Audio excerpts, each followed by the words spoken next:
Baik, Assalamualaikum warahmatullahi wabarakatuh. Kami dari kelompok Total Ekologi Sungai Winongo yang beranggotakan Muhammad Salam Saputra, Intan Nuraini, Andi Faradifa Syahsyanda, dan Renda Zulis Caksono. Berikut adalah mind map tentang statistik deskriptif, di mana statistik deskriptif dibagi menjadi dua, yaitu kategorial distribution dan frequency distribution, dan keduanya dengan penyajian data. Data ada yang continuous dan ada yang discrete. Apa itu statistik deskriptif, di mana metode yang berkaitan dengan pengumpulan atau penyajian data hingga memberi informasi yang berguna. Dengan statistika deskriptif, kumpulan data bisa terjadi dengan ringkas dan rapi serta mampu memberikan informasi inti dari kumpulan data yang ada. Informasi yang diperoleh dari statistika deskriptif ini antara lain ukuran pemusatan data, ukuran penyebaran data, serta kecenderungan suatu urus data. Lalu, kenapa kita memilih histogram? Dikarenakan dengan menggunakan histogram, kita bisa meringkas informasi dalam bentuk grafik dan angka, sehingga membuat penyajian data menjadi lebih sederhana. Lalu, ada apa dengan Sungai Winongo? Pada Sungai Winongo kali ini, kita dilakukan penelitian uji dari beberapa parameter, dengan salah satunya parameter faktor biologi, yaitu bakteri, virus, dan parasit. Bakteri yang digunakan sebagai indikator adalah bakteri coliform. Penyediaan penelitian ini di perairan sungai ini menentukan kelayakan apakah air tersebut layak digunakan dalam kehidupan sehari-hari. Lalu dampak apabila koliform tinggi adalah dapat menimbulkan penyebaran penyakit melalui perantara media yaitu water disease, dan dapat selain itu kandungan limbah cair dengan konsentrasi total koliform tinggi juga dapat mempengaruhi kehidupan organisme biota pada suatu penelitian. Total standar baku mutu air limbah domestik yang diatur dalam Peraturan 68 tahun 2016 untuk kadar maksimum total koliform adalah 3.000 jumlah per 100 ml.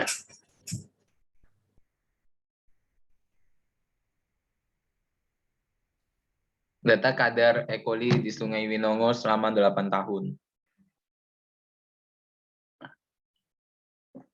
Data pemantauan Sungai Winongo bersumber dari Dinas Lingkungan Hidup Provinsi Yogyakarta. Yang pertama berada di titik 1, yaitu di Jembatan Purwo Binangun, Pakem, Sleman. Titik 2 di Jembatan Dengung, Donokerto, Sleman. Titik 3 di Jembatan Jatimulyo, Kricak, Yogyakarta. Titik 4 Jembatan Jelagaran Bumijo, Yogyakarta.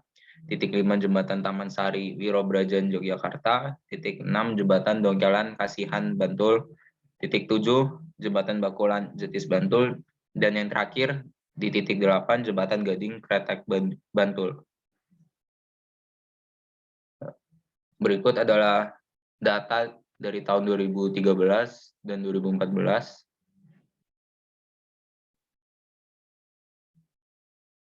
Lalu berikut ini adalah data dari tahun 2015 sampai 2017.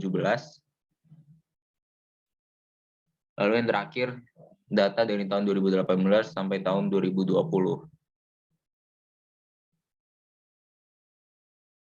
Gambaran data dengan grafik histogram.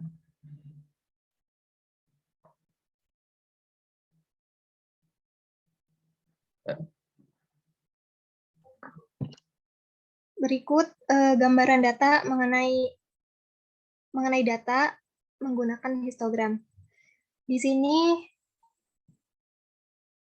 titik tertinggi ada pada titik ke-2, titik 5, 6, dan 7 pada 2013.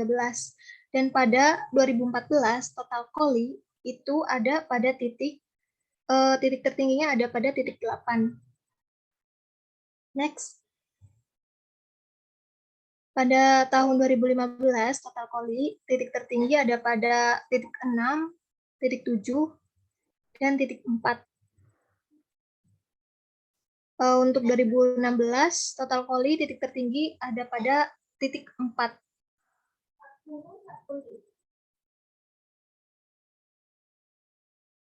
Next. Total coli 2017 ada pada titik ke-8 untuk titik tertingginya. Pada 2018 total coli yang tertinggi ada pada titik 8.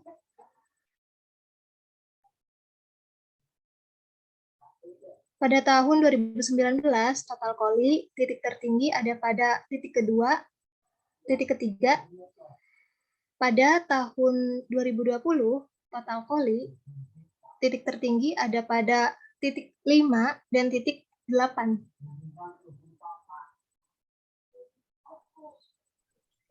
Selanjutnya itu ada distribusi frekuensi. Untuk distribusi frekuensi pada tahun 2013 sampai 2015 adalah nilainya berikut ini. Selanjutnya itu ada distribusi frekuensi pada tahun 2016 sampai 2018.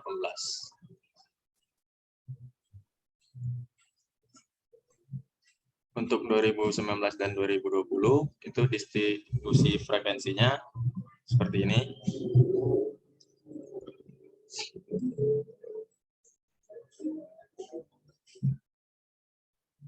Penyajian distribusi frekuensi dalam box whisker and plot. Berikut adalah apa namanya, anjir lupa. Sorry. Box whisker ya. Ntar diedit aja, Mai. Di pause dulu, Mai. Pause, Mai. Ntar diedit bisa lah. Apa tadi? Penyajian apa? Box whisker ya? Box whisker, iya, Nah. sama plot. Box whisker dan plot. Dan plot kan? Ya.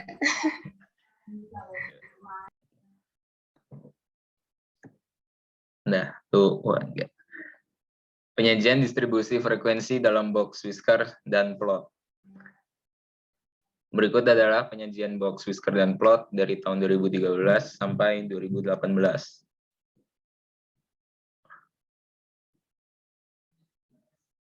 Lalu berikut adalah penyajian dari tahun 2019 dan 2020.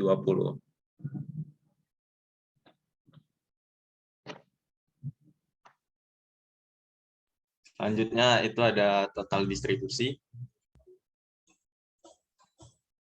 Di tabel distribusi ini datanya di setiap tahun dan setiap titik adalah seperti ini.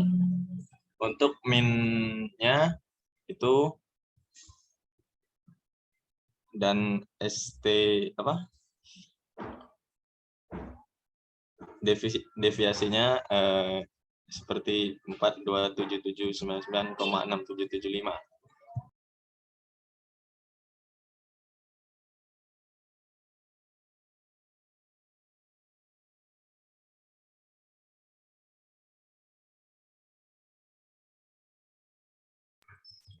Selanjutnya yaitu berupa kesimpulan.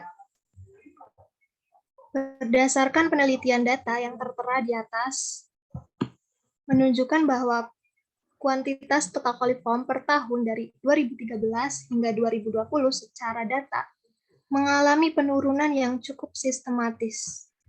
Bahwa diketahui tingkat tertinggi dari kadar E. coli yaitu sebesar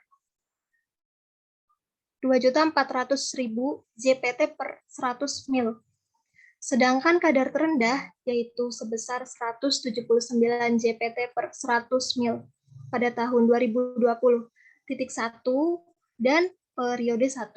Pada tahun 2020, penelitian menggunakan parameter mikrobiologi ini bisa terbilang cukup baik karena adanya penurunan dari data 8 tahun lalu. Hal ini mungkin terjadi karena kesadaran masyarakat yang mulai tersadar atas pentingnya lingkungan yang bersih dan sehat, di mana didukung pula oleh higien dan sanitasi yang cukup baik, serta dari program pelayanan kesehatan yang cukup berjalan dengan baik. Harapannya yaitu semoga hal ini terus meningkat, baik kesadaran masyarakat maupun pemerintah.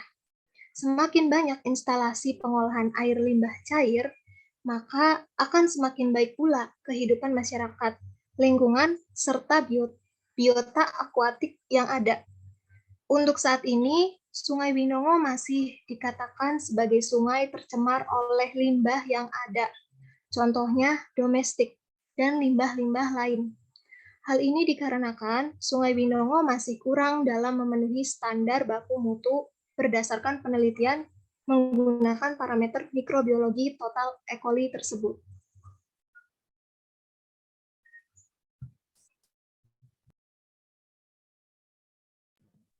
Baik, itu saja yang dapat disampaikan oleh kelompok kami. Apabila ada kesalahan, mohon dimaafkan. Wassalamualaikum warahmatullahi wabarakatuh.